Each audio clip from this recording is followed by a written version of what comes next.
A multi-million-dollar empire hung on a single piece of paper, sliding across a mahogany table. 3 men in custom suits watched it like wolves eyeing wounded prey. Nobody paid attention to the girl pouring the water. That was their first mistake. She wasn't just holding a pitcher. She was reading the fine print. And when she leaned in and pointed a single, trembling finger at paragraph 4, the dead silence in the room cost more than the contract itself. Harper Davis knew the exact sound a man's voice made when he was lying. It was a slight tightening in the throat, a shift in cadence. She had learned it over 3 years at Columbia Law, right up until the tuition money dried out and her mother's medical bills swallowed her future whole. Now she heard that sound every night at the Continental, a dimly lit, violently expensive steakhouse in the belly of Chicago. Tonight, the liar's name was Arthur Hayes. Harper stood perfectly still in the corner of Private Dining Room B, a heavy silver pitcher of ice water sweating into her palm. Her feet throbbed in cheap black orthopedics. Her apron was starched stiff. She breathed in the smell of charred ribeye, truffle butter, and the bitter tang of Hayes's nervous sweat. Across the table sat Vincent Carmine. Carmine didn't sweat. He sat perfectly still, a monument of a man poured into a charcoal bespoke suit. He wasn't loud. He didn't wear flashy rings or chew on cigars like a caricature. He just possessed the room. When Carmine breathed, the air in the private dining space seemed to thin out for everyone else. He was the head of the Carmine Syndicate, though the news anchors legally had to call him a logistics magnate. Harper didn't care what he was. To her, he was Table 4. Table 4 liked his water with no ice, his steak medium rare, and absolute silence when he was speaking. "It's a standard merger, Vincent," Hayes said. There it was, the slight tightening in the throat. The lie. Hayes smiled, revealing teeth that were a little too white, a little too perfect. "My trucking routes, your warehouse distribution. We sign, and the union stays off your back for the next 5 years. You get a clean buffer. I get a steady paycheck." Carmine leaned back. He tapped a heavy Mont Blanc pen against his thumb. Tap, tap, tap. The sound was rhythmic, like a metronome ticking down the seconds of Hayes's life. "Standard," Carmine repeated. His voice was a low baritone. It didn't bounce off the walls, it soaked into them. "I like standard, Arthur. Standard means no surprises. I am fundamentally opposed to surprises." "No surprises," Hayes promised, pushing a thick ivory folder across the white linen tablecloth.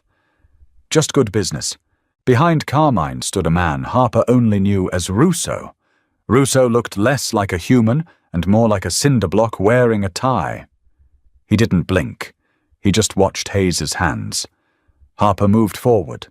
It was her job to be a ghost, to pour, to clear, to vanish.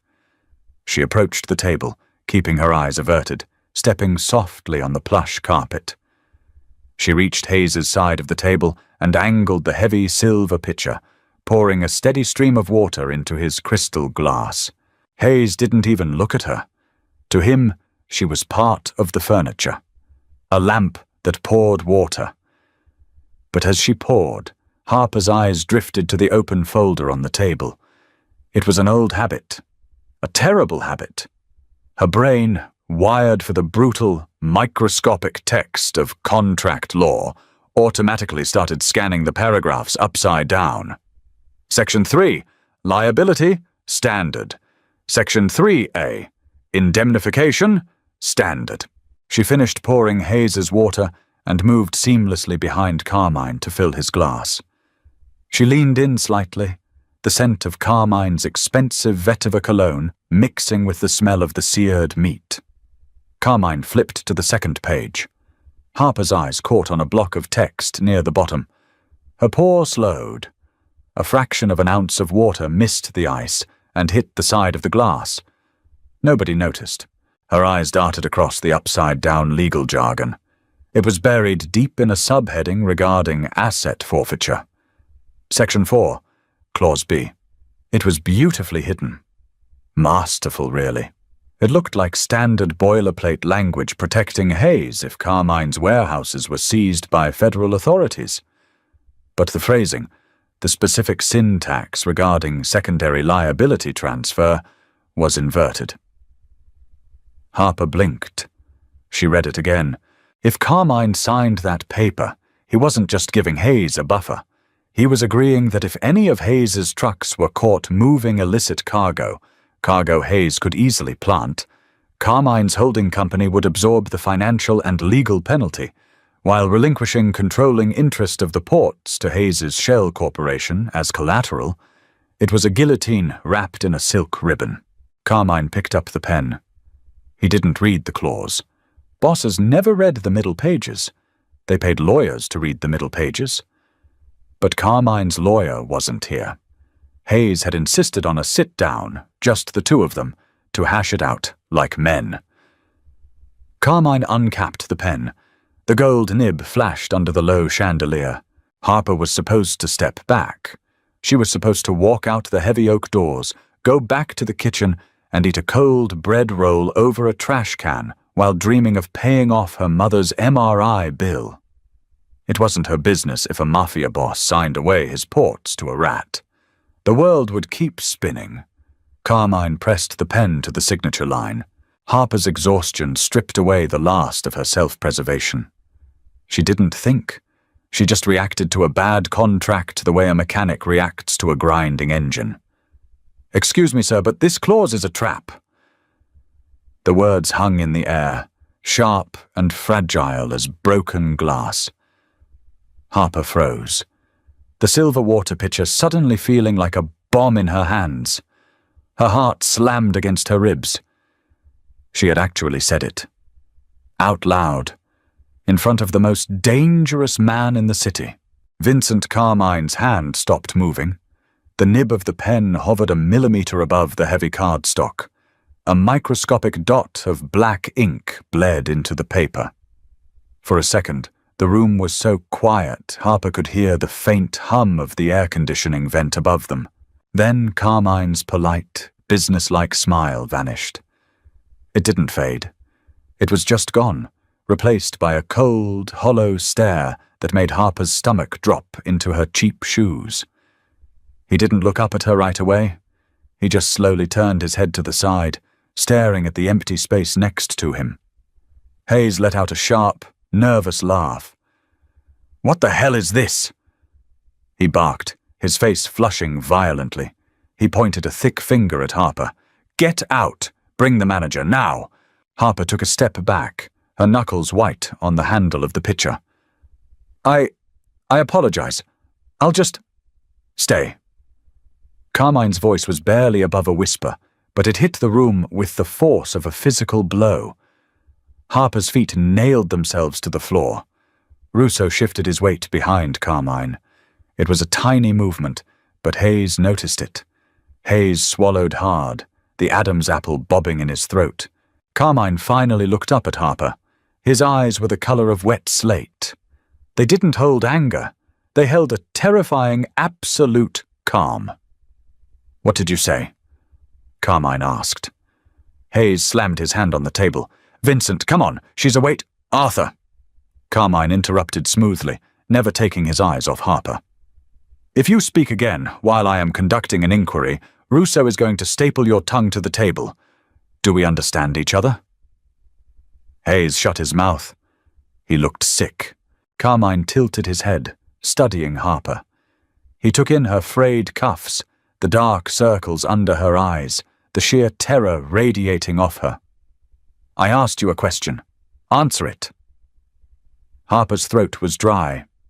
She looked at the contract, then back at Carmine. "I shouldn't have spoken. I'm sorry." "You did speak," Carmine said. "And now you are going to explain why. You called this a trap. Show me." He rotated the heavy ivory folder, pushing it toward the edge of the table where Harper stood. He tapped the paper with the back of his pen.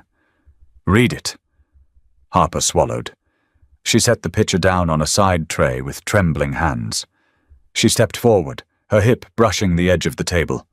She pointed a shaking finger at the middle of the second page. Section 4, Clause B. She said, her voice wavering before finding its professional footing. It was easier if she pretended she was back in Professor Aris's torts seminar.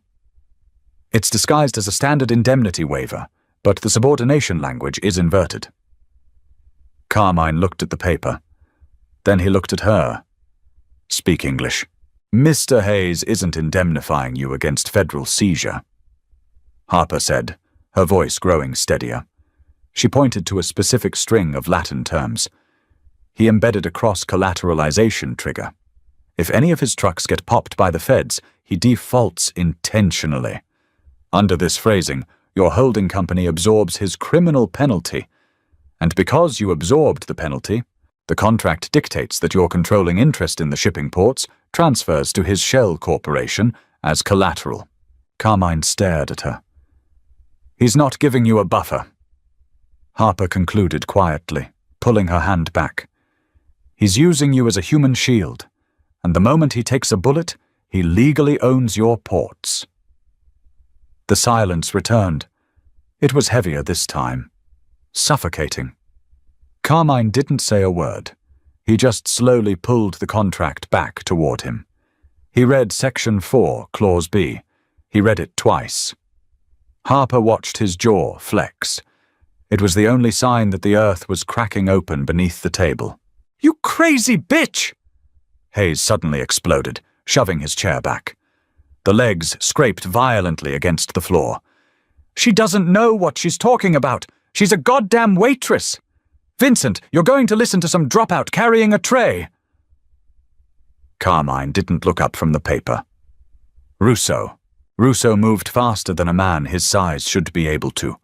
In one fluid motion, he stepped around the table, grabbed Hayes by the back of his collar, and slammed his face first into the mahogany. The sound was a wet, heavy thud. Hayes groaned, his nose bleeding instantly over the pristine white tablecloth. Russo kept a massive hand pressed against the back of Hayes's skull, pinning him down like a specimen on a slide. Harper gasped, taking 2 steps back, her hands flying to her mouth. Carmine calmly took the Mont Blanc pen, capped it, and slid it into his breast pocket. He picked up the contract by the corner, as if it were covered in disease, and dropped it onto Hayes's bleeding face. Arthur, Carmine said, his voice laced with profound disappointment. You insulted my intelligence, and you ruined a perfectly good dry-aged ribeye. Vinny, please. Hayes mumbled into the wood, spitting blood. It's a mistake. The lawyers drafted it. I didn't know. Take him to the loading dock. Carmine said to Russo. He waved a dismissive hand. We'll discuss the nuances of contract law there. Russo hauled Hayes up by the collar. Hayes scrambled to his feet, crying now, begging in a high, reedy pitch, as Russo dragged him towards the private exit at the back of the room. The heavy door opened, swallowed them both, and clicked shut. Suddenly, it was just Harper and Carmine in the room. The quiet after the violence was worse than the violence itself. Harper stood frozen by the serving tray. Her lungs felt tight, her breathing shallow. Blood stained the white linen where Hayes's face had been. A single drop of crimson dripped from the edge of the mahogany table, hitting the carpet with a soft pat. Carmine picked up his cloth napkin and calmly wiped a speck of blood off his water glass. He folded the napkin into a perfect square and laid it beside his plate. Then he turned his full attention to Harper. She wanted to run. Every instinct screamed at her to bolt through the swinging doors, sprint out of the restaurant, and keep running until she hit the city limits. But she knew men like Vincent Carmine. You didn't run from them. They just watched you tire yourself out before they caught you. What is your name? Carmine asked. Harper, she said. Her voice cracked. She cleared her throat. Harper Davis. Harper Davis. He tested the name out, the syllables rolling smooth and slow over his tongue. He leaned forward, resting his elbows on the table, his slate eyes locking onto hers. Tell me, Harper Davis, why does a girl serving steaks in my restaurant know the definition of a cross-collateralization trigger? I was in law school, she said honestly. There was no point in lying. Columbia. I dropped out. Why? Financial reasons. Carmine tilted his head. Drugs? Medical bills. Harper snapped back, the reflex overriding her fear. She immediately regretted it. My mother. She got sick. The insurance found a loophole. A faint glimmer of something, not quite sympathy, maybe recognition, flashed in Carmine's eyes. Loopholes, he murmured. The weapon of the coward. A man should rob you with a gun, not a fountain pen. He gestured to the empty chair across from him. The one Hayes had just vacated. Sit. Harper stared at the chair. I can't. My manager— I own the building, Carmine said. It wasn't a brag. It was a simple geographic fact. Sit. Harper walked around the table on stiff legs. She avoided looking at the blood on the cloth. She pulled out the chair and sat down, perching on the very edge of the leather cushion, her hands folded tightly in her lap. Carmine poured himself a glass of water from the pitcher she had left behind. He took a sip. You saved me a considerable headache tonight, Harper, he said quietly. Arthur Hayes thought he was clever. He thought because I came up from the streets, because my hands are dirty, I wouldn't see the blade if he hid it in a briefcase. He set the glass down. He was almost right. I was distracted tonight. I was going to sign it. Harper didn't know what to say to that. You're welcome, she offered, her voice small. Carmine let out a short, sudden laugh. It was a dry, scraping sound. I don't believe in debts, he said, his tone shifting back to business. When someone does me a service, I compensate them immediately. It keeps the ledger clean. He reached into his breast pocket and pulled out a sleek, black leather checkbook. He clicked the Mont Blanc pen open again. What were your mother's medical bills? He asked, not looking up as he began to write the date. Harper's eyes widened. No, you don't have to do that. I was just doing my job. Well, actually, I was violating several restaurant policies, but— Carmine stopped writing. He looked at her, his eyes pinning her in place. Never refuse money from a man who is grateful, Harper. It makes him question your motives. The number. Harper hesitated. The debt was a crushing, suffocating weight she carried every day. It was the reason she hadn't slept more than 4 hours a night in 3 years. She looked at Carmine, trying to read the trap. Was there a clause here, too? 84,000, she whispered. And change. Carmine didn't blink. He scribbled a number on the check, ripped it cleanly from the binding, and slid it across the table. It stopped inches from her hands. Harper looked down. It was a cashier's check, drawn from a legitimate holding company. The number written on it was $150,000. Pay off the hospital. Carmine said smoothly. Keep the rest for tuition. A mind that catches a trap like that belongs in a courtroom, not in an apron. Harper reached out, her fingers trembling as they brushed the crisp paper. It felt unreal. It felt like blood money. Maybe it was. Why are you doing this?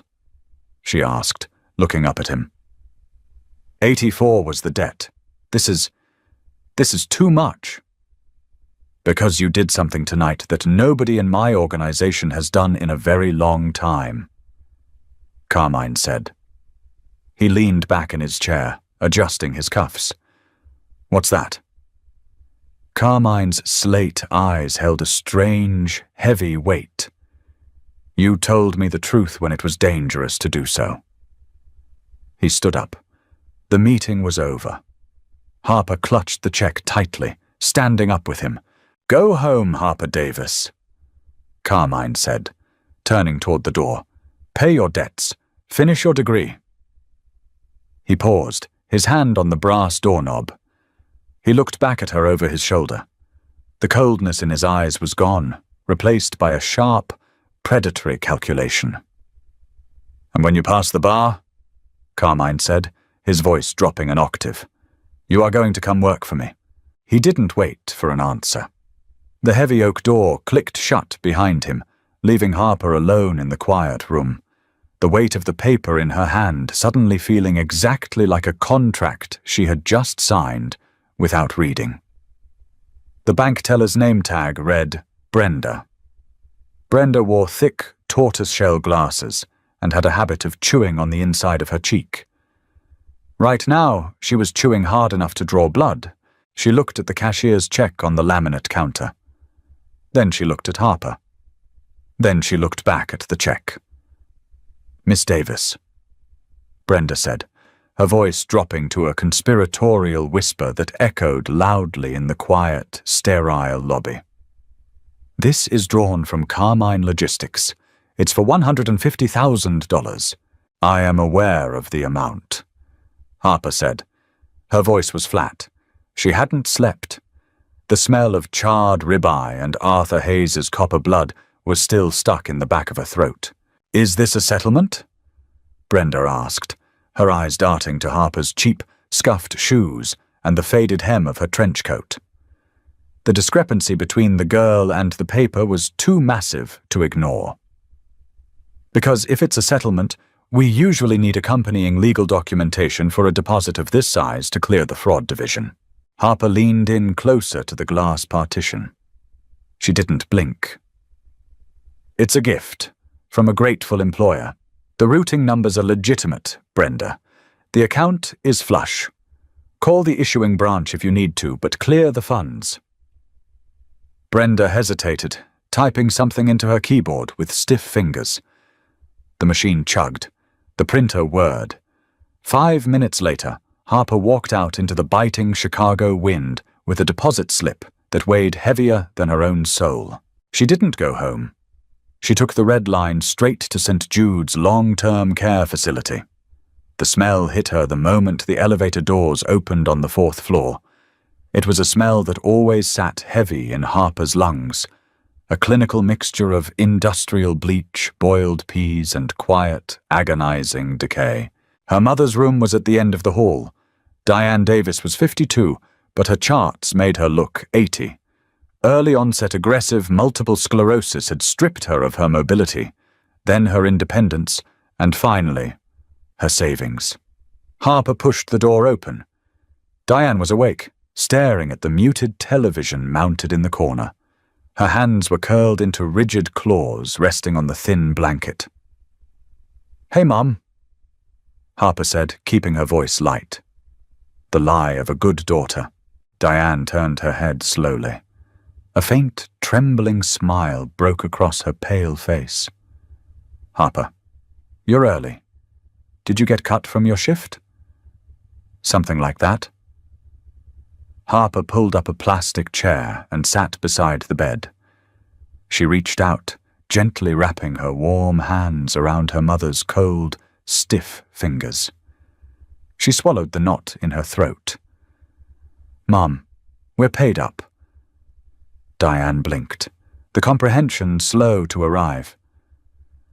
"What do you mean, honey?" "The insurance. They said—" "I know what they said," Harper interrupted softly. "But I found a way. The balance is zeroed out. You're staying here. You're getting the physical therapy sessions back. All of them." Diane's eyes filled with tears. She didn't ask how. People drowning didn't interrogate the person throwing them a life preserver. She just squeezed Harper's hand with whatever fraction of strength she had left. "Oh, my smart girl. My smart, capable girl." Harper rested her forehead against the edge of the mattress. She closed her eyes. A mind that catches a trap like that belongs in a courtroom, not in an apron. Vincent Carmine's voice echoed in her head, cold and absolute. She had taken his money. She had solved her immediate crisis.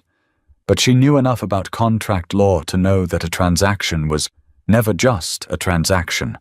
Consideration had been exchanged. A precedent had been set. The next 2 years were a blur of caffeine, highlighter ink, and survival. Harper re-enrolled at Columbia. She quit the steakhouse. She didn't go to parties. She didn't date. She treated law school like a war of attrition, grinding through case studies on corporate malfeasance, torts, and federal jurisdiction until her eyes bled. She graduated 8th in her class. The ceremony was long and hot. Diane couldn't attend, confined to her bed on a bad flare-up day. Harper walked across the stage, took her diploma, and felt absolutely nothing. She had done it. The anchor of poverty had been lifted. She was a lawyer. When she returned to her cramped studio apartment that afternoon, the lock on her door was perfectly intact. The windows were shut, but sitting dead center on her cheap IKEA kitchen table was a heavy, ivory envelope. Harper stopped in the doorway. The air in the apartment suddenly felt 10 degrees colder. She dropped her keys into the bowl. She walked over to the table and picked up the envelope. It was thick cardstock. She opened it. Inside was a single, heavy piece of stationery. The handwriting was sharp, jagged, and done in black fountain ink. "You passed the bar on Tuesday. You have an interview on Monday, 8 a.m., 400 North Michigan Avenue, floor 50. There was no signature. There didn't need to be. Harper stared at the paper. The ink seemed to stare back. She walked to the trash can, her hand hovering over the rim. She could throw it away. She could apply to a mid-tier firm, work 90 hours a week drafting cease and desist letters for mid-level tech startups, and pretend the night at the steakhouse never happened. She stood there for 10 minutes. The paper grew warm in her hand. Slowly she pulled her hand back from the trash. She set the letter down on her nightstand. 400 North Michigan Avenue was a skyscraper that looked like a freshly sharpened knife. It was all steel and mirrored glass, reflecting the gray Chicago skyline with brutal indifference. Harper stood in the lobby at 7:45 a.m. She wore a charcoal gray skirt suit she had bought off the rack at a department store and tailored herself using a sewing kit. She looked professional. She felt like a fraud. "Harper Davis." The voice came from behind her, deep, gravelly, and entirely lacking warmth. Harper turned. Russo was standing near the security turnstiles. He wasn't wearing a bodyguard's cheap suit anymore. He was wearing navy Tom Ford.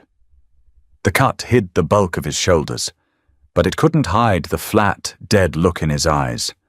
He still looked like a man who could separate a spine from a skull before his morning coffee. "Follow me," Russo said. He didn't ask for ID. He didn't check her in with the desk. He just scanned a black keycard and walked through the gate. Harper followed him into a private elevator. There were no buttons. Russo swiped his card again, and the machine shot upward, a silent, stomach-dropping ascent. "How is Mr. Hayes?" Harper asked, staring straight ahead at the brushed steel doors. It was a test, a stupid one, but she needed to know where the boundaries were. "Arthur retired," Russo said, not looking at her. "He moved to a farm upstate, very quiet."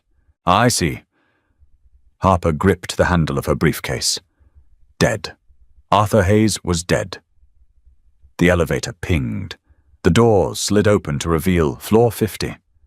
Harper expected shadows. She expected cigar smoke and men with broken noses playing cards. Instead, she stepped into a pristine, sun-drenched reception area. Abstract modern art hung on the walls. 3 women in tailored dresses typed furiously on sleek monitors. It looked like the headquarters of a Fortune 500 hedge fund. Russo led her past the reception desk, down a long hallway lined with glass-walled offices. Inside, men and women in sharp suits reviewed documents, took phone calls, and pointed at whiteboards. "What is this place?" Harper murmured. "This is Carmine Holdings." Russo said, "We move freight. We build high-rises. We manage waste." He stopped in front of a set of double oak doors at the end of the hall. He opened one and gestured for her to enter. The corner office was massive. 2 walls were entirely floor-to-ceiling glass, offering a dizzying, godlike view of Lake Michigan and the sprawling city below. Vincent Carmine stood with his back to the door, hands in his pockets, looking out at the water. He wore a perfectly tailored slate blue suit. His dark hair was brushed back, threading slightly with silver at the temples. 2 years had passed, but his presence still possessed the same suffocating gravity. "You're 5 minutes early," Carmine said. He didn't turn around. "If I'm on time, I'm late." Harper replied, stepping fully into the room. Carmine chuckled softly. He turned, his slate eyes locking onto hers. The predatory calculation she remembered from the steakhouse was still there, but now it was framed by professional curiosity. "Have a seat, Harper." He gestured to the leather chairs in front of his massive mahogany desk. Harper sat down. She kept her spine rigidly straight. She placed her briefcase on the floor beside her ankle. Carmine walked behind his desk but didn't sit. He leaned against the edge, crossing his arms, looking down at her. "You graduated 8th in your class. You scored in the 99th percentile on the bar exam. You wrote your final thesis on the exploitation of jurisdictional ambiguities in maritime shipping." He paused, a faint smile playing on his lips. "I found the thesis particularly flattering. I didn't write it for you," Harper said, keeping her voice even. "No, you wrote it to understand me." Carmine corrected smoothly. "You spent the last 2 years dissecting the mechanics of my world, trying to figure out how I move the pieces without getting caught. I wanted to understand how a man can operate a multi-billion-dollar logistics empire while simultaneously running the largest undocumented syndicate in the Midwest." Harper said. It was out. She had crossed the line from polite fiction into dangerous truth. Carmine's smile faded. The temperature in the room seemed to drop. He uncrossed his arms and leaned closer to her. "And what did you conclude, counselor?" "That you don't break the law," Harper said, holding his gaze. "You bend it until it snaps, and then you pay the politicians to sweep up the shards." Silence stretched between them. The faint hum of the city traffic below was the only sound. Then, Carmine walked around the desk and sat in his high-backed leather chair. "My previous general counsel was a man named Sterling. He went to Harvard. He wore bow ties. Last month, Sterling drafted a zoning acquisition for a new warehouse district in the South Side." Carmine opened a drawer, pulled out a thick file, and dropped it onto the desk. "Sterling assured me it was ironclad. He assured me the city council would approve it. He assured me the federal regulators had no jurisdiction over the land." Carmine's voice remained perfectly calm, but the menace beneath it was palpable. "Sterling was wrong. The feds raided the site yesterday. They seized 3 trucks and froze a holding account." Harper looked at the file. "Where is Sterling?" "Sterling is currently seeking new employment through a tube in an ICU." Carmine leaned back, steepling his fingers. "I don't hire lawyers to tell me what I want to hear, Harper. I hire them to see the traps. You saw a trap when you were carrying a water pitcher. Let's see what you can do with a law degree." He pushed the file across the desk. "This is a mess," Carmine said. "The federal prosecutors are circling. They want to tie the trucks to me directly. I need an injunction. I need a wall built between my name and that warehouse, and I need it built by Friday." Harper looked at the file. She looked at Carmine. "If I do this, I'm crossing a line. I'm actively subverting a federal investigation. If you do this, Carmine countered, his eyes dark and absolute. You start at $300,000 a year. You get a corner office, and you ensure that your mother receives round-the-clock, private in-home care for the rest of her natural life. Harper's breath hitched. He had done his research. He knew exactly which lever to pull. He wasn't just offering her a job, he was offering her a fortress. I don't know maritime defense litigation in practice, Harper said, her voice tight. I only know the theory. Then learn fast, Carmine said. He turned his chair toward the window, dismissing her. Bring me a solution by tomorrow morning, or don't come back. Harper didn't sleep. She sat in her cramped apartment, surrounded by towering stacks of legal precedents, federal zoning statutes, and the contents of Carmine's file. The file was a disaster. Sterling hadn't just made a mistake. He had been lazy. He had used a standardized shell corporation template to purchase the land, failing to mask the secondary shareholders. The federal prosecutors had easily traced the money from the shell corporation back to a holding company managed by Russo. Russo was the weak link. If they squeezed Russo and Russo broke, which Harper doubted but prosecutors didn't know that, they could indict Carmine under RICO statutes. By 3 a.m., Harper was running on black coffee and adrenaline. She read through the federal seizure warrants. She read through the city's zoning ordinances for the South Side District. She kept circling back to a single detail. The land Carmine had purchased wasn't just an empty lot. It bordered an abandoned industrial canal. At 4:15 a.m., she found it. A piece of legislation passed in 1978 regarding environmental remediation in industrial waterways. Harper smiled. It was a cold, sharp smile. At 8 a.m. sharp, Harper walked back into floor 50. She ignored the receptionist, bypassed Russo in the hallway, and pushed open the double oak doors to Carmine's office. Carmine was already at his desk, drinking espresso and reading the Wall Street Journal. He looked up, his expression unreadable. Harper walked up to the desk and dropped a slim, 5-page brief right on top of his newspaper. You don't need an injunction, Harper said, her voice raspy but steady. An injunction is defensive. It implies we have something to hide. We are going to go on the offensive. Carmine slowly lowered his coffee cup. He looked at the brief, then up at her. Explain. Harper leaned over the desk, pointing at the top document. The warehouse property you bought borders the old Calumet runoff canal.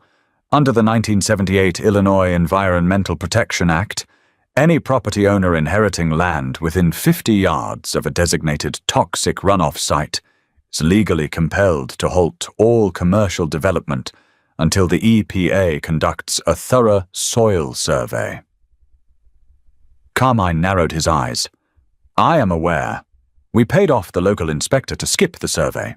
I know, Harper said, and that was a mistake. But we are going to use it. Yesterday, you didn't know the land was toxic. Today, you do. I drafted a self-reporting injunction. She tapped the paper. We are going to file a motion with the federal court this morning, voluntarily freezing our own assets on that property and demanding the EPA step in to test the soil.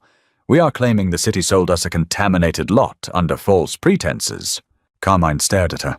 He didn't move. You want me to invite the federal government onto my land? The EPA is federal, Harper said, a fierce competitive fire burning in her chest. But they operate in a completely different jurisdictional lane than the FBI and the federal prosecutors. If the EPA designates the site as an active environmental hazard, all other federal investigations are legally subordinated until the environmental risk is neutralized. The prosecutors won't be able to touch the trucks. They won't be able to subpoena Russo. They won't even be allowed on the property without hazmat clearance. She stood up straight, crossing her arms. You tie the land up in environmental red tape for the next 5 years. The prosecutors lose their momentum, the warrants expire, and you slowly liquidate the shell company in the background." Carmine was silent. He picked up the brief. He read the first page. He flipped to the second. Harper watched his eyes track across the text. Her heart hammered against her ribs, a steady, painful rhythm. She had just proposed using an environmental loophole to blockade a federal criminal probe. It was audacious. It was highly unethical. It was brilliant. Carmine finished reading. He set the paper down. He looked at her for a long, heavy moment. "Sterling," Carmine said quietly, "would have tried to bribe the judge, and he would have gone to prison." He picked up his Mont Blanc pen. He uncapped it. He signed the bottom of the filing authorization, his signature sharp and aggressive. He handed the paper back to her. "File it," Carmine said. "Then go see HR. Tell them to set up the payroll and the health benefits for your mother." Harper took the paper. Her fingers brushed against his. His skin was warm, a stark contrast to the coldness of his reputation. A jolt of something electric and dangerous shot up her arm. She pulled her hand back quickly, clutching the paper to her chest. "Thank you, Mr. Carmine," she said, her voice dropping a fraction. "Vincent," he corrected softly. He leaned back in his chair, a genuine, terrifying smile spreading across his face. He looked at her, not as a waitress, not as a charity case, but as an equal, as a weapon he had just unsheathed. "Welcome to the firm, Harper. I have a feeling you and I are going to cause a great deal of trouble together." Harper turned and walked out of the office. Her legs felt weak, but her spine was steel. She had stepped into the cage with the wolf, and instead of eating her, he had handed her the keys. She looked at the signed paper in her hand. The ink was black, but in the harsh, fluorescent light of the hallway, it looked exactly like blood. 18 months later, Harper Davis did not wear cheap orthopedics. She wore black leather Louboutins that clicked against the marble floors of floor 50 with the precision of a metronome. Her suits were tailored in Milan. Her mother's medical charts showed a remission so stable that the private doctors had started recommending Mediterranean cruises. On paper, Harper had won. She had beaten the system. But the system doesn't lose. It just changes the game. It was 11:45 p.m. on a Tuesday. The glass tower was dead quiet, the sprawling city below reduced to a grid of amber and white headlights. Harper sat at her desk, staring at a laptop screen until the letters blurred into meaningless shapes. Her office was no longer a makeshift cubicle. It was a sprawling corner suite, separated from Vincent Carmine's by a single wall of frosted glass. She rubbed her temples. A half-empty glass of Macallan 18 sat next to a stack of offshore incorporation documents. The law was a living, breathing thing. Harper had learned that quickly. It wasn't a set of rigid rules, it was a heavily guarded fence. If you had enough money, you could buy a gate. If you had enough power, you could simply move the fence. Over the last year and a half, Harper had moved miles of fencing for Vincent. She had buried federal audits in administrative purgatory. She had restructured holding companies into dizzying, impenetrable labyrinths. She had kept his hands completely clean. But a clean hand usually meant someone else was holding the dirt. The frosted glass door between their offices slid open. Vincent walked in. He had discarded his suit jacket hours ago. His tie was loosened, the top 2 buttons of his crisp white shirt undone, revealing the faint edge of a dark, jagged scar near his collarbone. He looked tired. It was a rare vulnerability he only allowed when the two of them were alone. "You are going to burn out your retinas, counselor," Vincent said. His voice was a low, resonant rumble that still made the hairs on the back of Harper's neck stand up. "I'm reviewing the Cayman manifests," Harper replied, not looking away from the screen. "Someone flagged a discrepancy in the tonnage reports from the Miami port. It's small, barely 2%, but it's consistent over the last 3 quarters. Vincent walked over to her desk. He didn't sit in the client chairs. He moved around to her side and leaned his hip against the edge of her mahogany desk, crossing his arms. He was close enough that she could smell the familiar, intoxicating blend of vetiver, expensive coffee, and cold night air. 2%. Vincent repeated. A rounding error. There are no rounding errors in logistics, Vincent. Harper said. She finally looked up. Her eyes met his. The air in the room instantly grew heavier, charged with that familiar, unspoken static that had been building between them for months. 2% means someone is skimming. Or worse, someone is sneaking cargo onto your ships without your authorization. Vincent's jaw tightened. The exhaustion vanished from his face, replaced by the cold, predatory calculation that had built his empire. Who? I don't know yet. Harper admitted, leaning back in her chair. But the manifest approvals all route through the regional manager in Miami, a man named Paulson. Paulson. Vincent tasted the name. He didn't like it. Russo will fly down tomorrow. He can ask Paulson about the 2%. Harper closed her laptop with a sharp snap. No. If Russo goes down there and breaks his legs, we lose the paper trail. If Paulson is moving illicit cargo on our ships, he's exposing the holding company to federal RICO statutes. We need to freeze his access, audit the local servers, and fire him with cause. We bleed him legally, not physically. Vincent looked down at her. His slate eyes were intense, unreadable. You prefer to bankrupt a man rather than bleed him. Bankrupting him doesn't leave DNA on the carpet. Harper shot back. A slow, dark smile spread across Vincent's face. He reached out, his knuckles lightly brushing against the edge of her laptop. It was a casual gesture, but nothing Vincent did was truly casual. You've grown ruthless, Harper.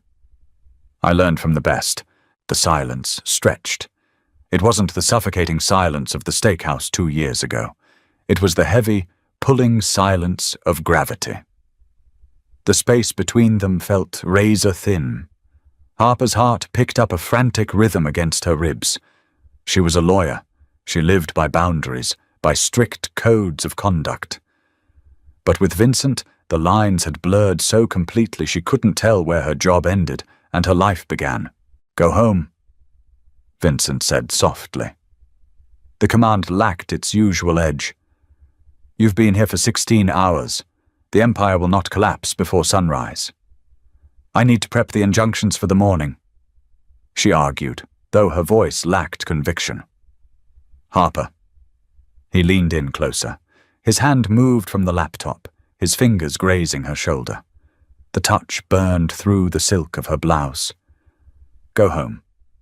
She swallowed hard. She nodded once. As she packed her briefcase and took the elevator down to the empty lobby, the ghost of his touch lingered on her skin. She told herself she was just doing her job. She told herself she was just a very highly paid employee. It was the most pathetic lie she had ever told. The next morning, the lie shattered completely. Harper arrived at floor 50 at 7 a.m. The receptionist wasn't there. The phones weren't ringing. Instead, the glass doors to the main lobby were propped open, and 4 men in cheap, off-the-rack suits were standing in the reception area. They weren't clients.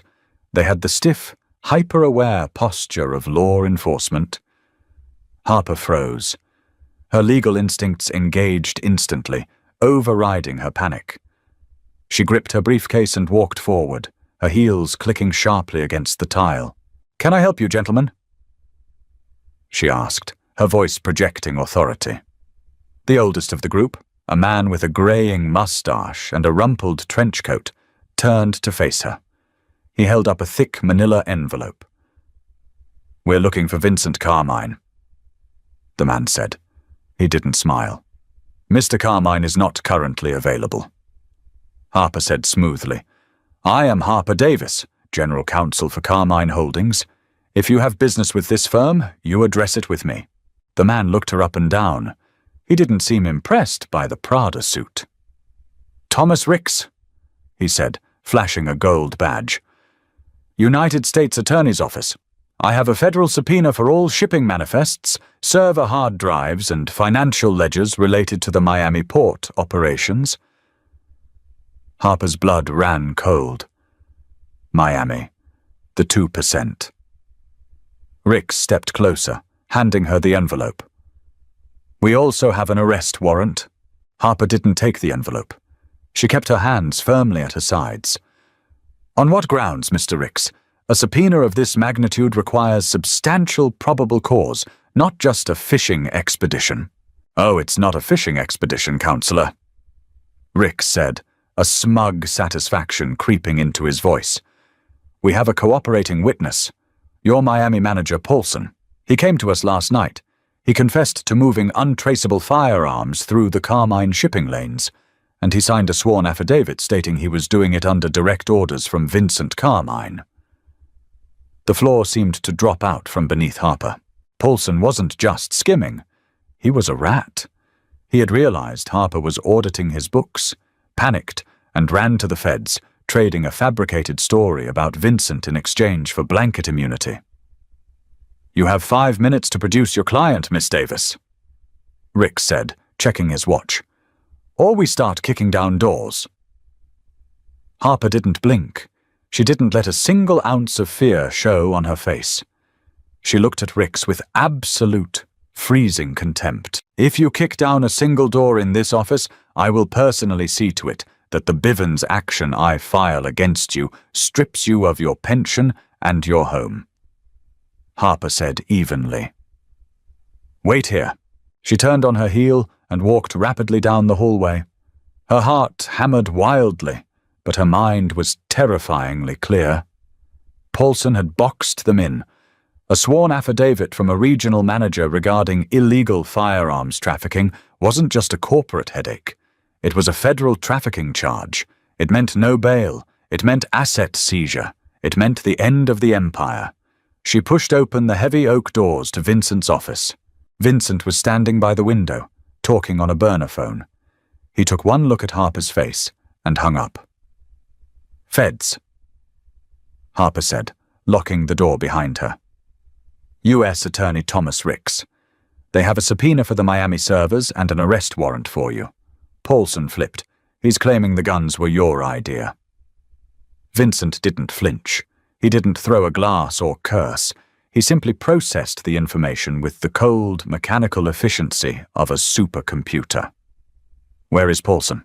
If he signed an affidavit, he's in protective custody, Harper said rapidly, dropping her briefcase on his desk. She pulled out a blank legal pad.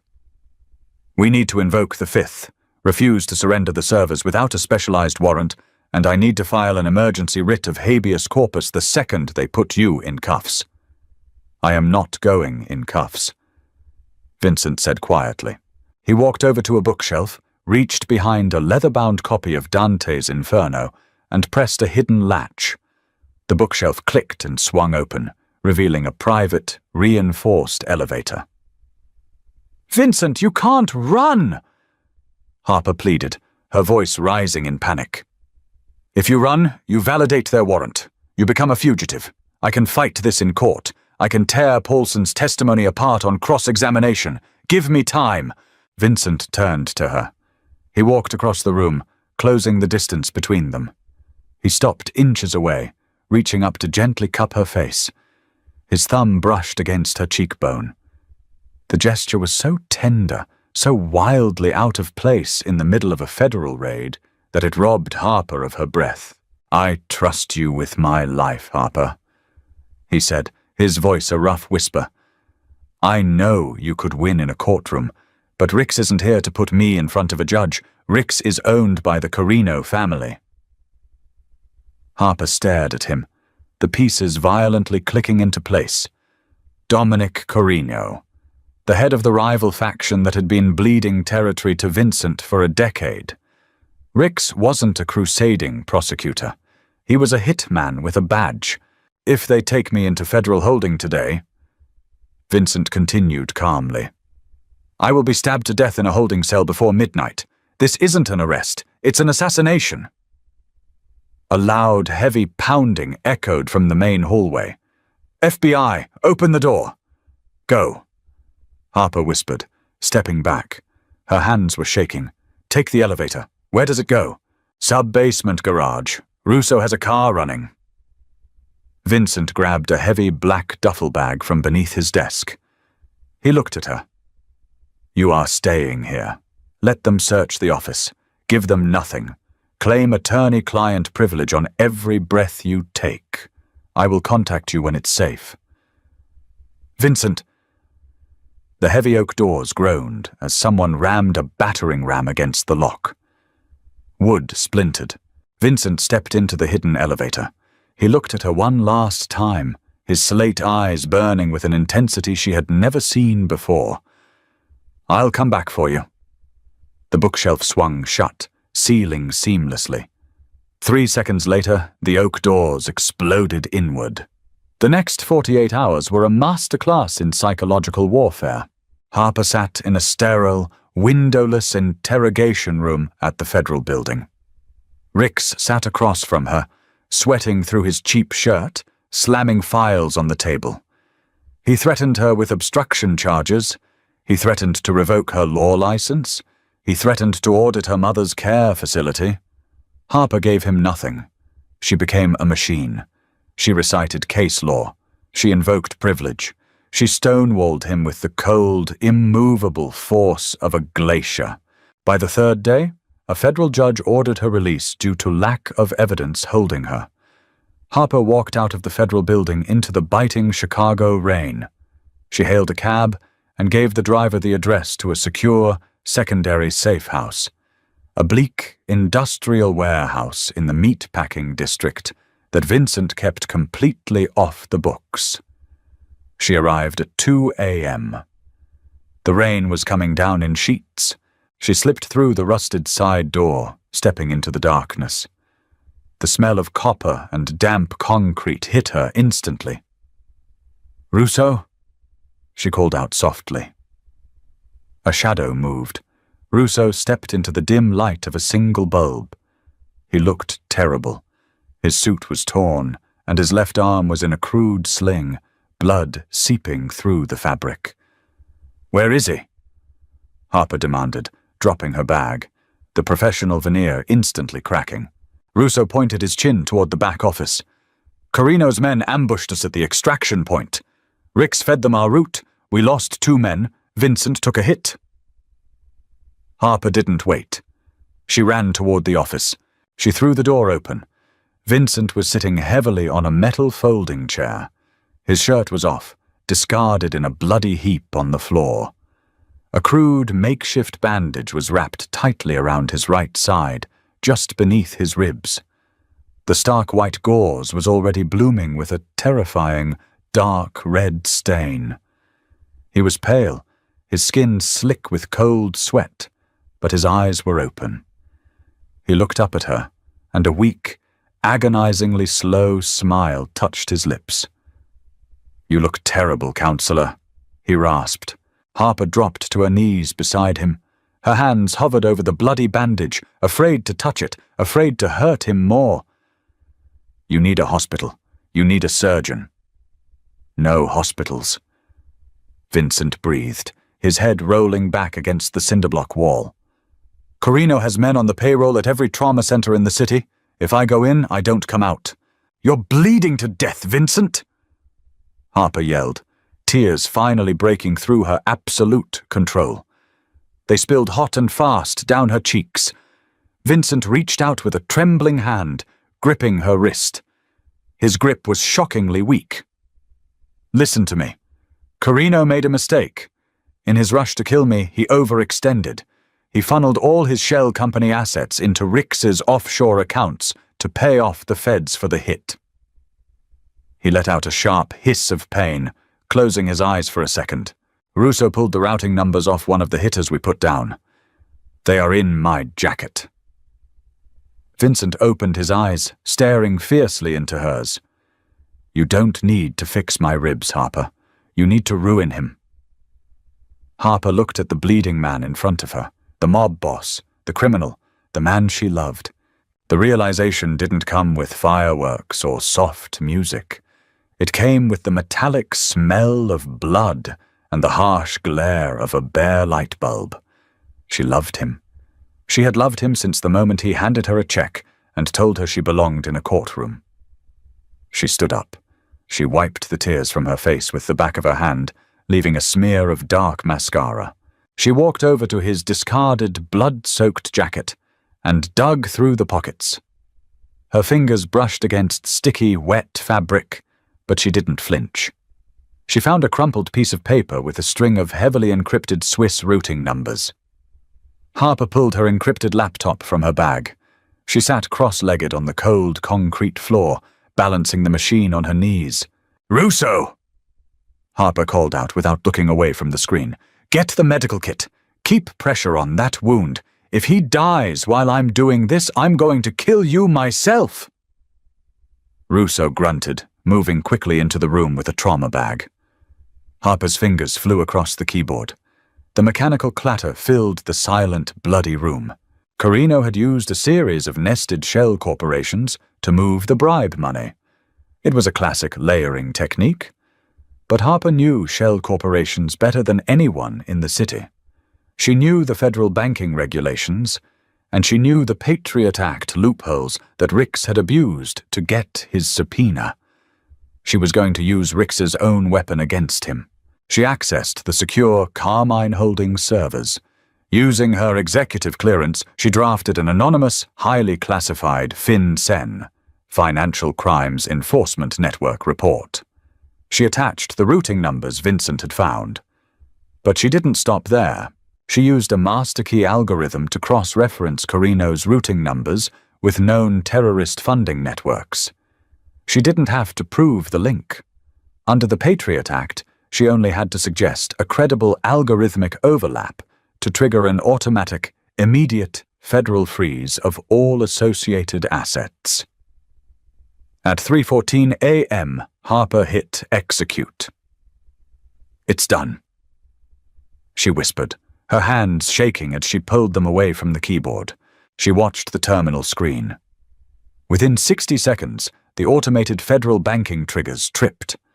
Alarm bells would be ringing at the Treasury Department.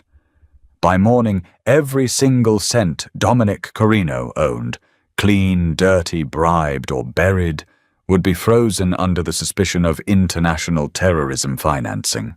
He couldn't pay his soldiers, he couldn't pay Ricks. The cartels he bought his product from would demand payment, and when his accounts bounced, they wouldn't send a subpoena. They would send a hit squad. Harper had just signed Dominic Carino's death warrant using federal legislation. She closed the laptop and pushed it aside. She scrambled back over to Vincent. Russo had managed to pack the wound with hemostatic gauze, slowing the bleeding, but Vincent was dangerously pale. His breathing was shallow. "Vincent," Harper said, gripping his face in both hands. "Hey, look at me. It's done. He's bankrupt. He's dead. You hear me?" Vincent's heavy eyelids fluttered open. He looked at her, his vision swimming, but the sharp intellect in his eyes remained. "The ledger is clean." "It's clean," Harper promised, her thumbs stroking his cold cheeks. "Now you have to hold on. I'm calling the private clinic. We own them. They'll send a discreet transport." Vincent reached up, his bloody hand covering hers. "You stayed." "I told you," she whispered, leaning her forehead against his. "I don't leave bad contracts. I rewrite them." Vincent let out a weak, breathy laugh that turned into a cough. "A lawyer to the bitter end." "Your lawyer," she corrected fiercely. He turned his head slightly, his lips brushing against hers. It wasn't a soft, romantic kiss. It tasted like sweat, copper, and sheer survival. It was a seal on a pact forged in the darkest, most dangerous corners of the city. Harper kissed him back, pouring every ounce of her fear, her brilliance, and her devotion into the desperate connection. When they finally pulled apart, Vincent's eyes were locked onto hers, burning with absolute certainty. "When I get out of this," he rasped, his grip on her hand tightening with a sudden, shocking strength. "You aren't just general counsel anymore. We run it together. Everything. 50-50. Harper looked at the blood on her hands. She looked at the laptop on the floor, the digital weapon she had used to obliterate an enemy. She looked back at the man who had pulled her out of the shadows and given her a crown of thorns. She didn't hesitate. "Draft the paperwork, Vincent," Harper said, a fierce, terrifying smile breaking across her face. "I'll read the fine print." The transition of power was bloody, silent, and entirely financial. Dominic Carino was found dead in a motel room 3 weeks later. The cartels didn't appreciate bounced checks. Thomas Ricks quietly resigned from the U.S. Attorney's Office and vanished before the Internal Affairs investigation could freeze his pension. Floor 50 of the glass tower was rebuilt. The heavy oak doors were replaced with reinforced steel. Harper Davis stood by the floor-to-ceiling windows, looking out over the glittering expanse of Lake Michigan. She wore a tailored crimson suit. A heavy gold Rolex sat on her wrist. Behind her, Vincent sat at his mahogany desk. His arm was out of the sling, though he moved with a careful, measured stiffness. He was signing a stack of legitimate real estate acquisitions. He paused, capping his Mont Blanc pen. He looked up at her. "You're quiet today, partner," Vincent said, the title rolling smoothly off his tongue. Harper turned around. She walked over to his desk, leaning her hip against the edge, mirroring the pose he had struck months ago in her office. "I was just thinking," Harper said, a wry smile touching her lips. "About Arthur Hayes, about that water pitcher." Vincent leaned back in his chair, folding his hands over his stomach. "It was a good pitcher. It was heavy." "If I hadn't spoken up," she asked softly, "what would you have done?" Vincent's slate eyes darkened, holding hers with an immovable weight. "I would have lost a great deal of money, but eventually I would have found the trap, and Hayes would have died." He reached out, grasping her hand, pulling her gently around the desk until she was standing between his knees. He looked up at her, the ruthless mob boss completely stripped away, leaving only the man who belonged to her. "But if you hadn't spoken up," Vincent murmured, pressing a kiss to the inside of her wrist, right over her racing pulse. "I would have spent the rest of my life walking through empty rooms, wondering why I always felt so unarmed." Harper smiled. She reached down, brushing a stray lock of dark hair from his forehead. There were no more traps. There were no more hidden clauses. They had burned the old contracts to the ground, and from the ashes they had written their own rules. And the ink was perfectly, permanently black. Did Harper's brilliant legal maneuvering and unbreakable loyalty to Vincent keep you on the edge of your seat? This dark, grounded journey from a struggling waitress to a mafia queen proves that sometimes the most dangerous weapon in the room isn't a gun. It's a mind that knows how to read the fine print. If you loved this intense, strategic romance, hit that like button and share the story with your friends. Don't forget to subscribe to the video and ring the bell so you never miss another thrilling, high-stakes drama. Let us know your favorite twist in the comments below.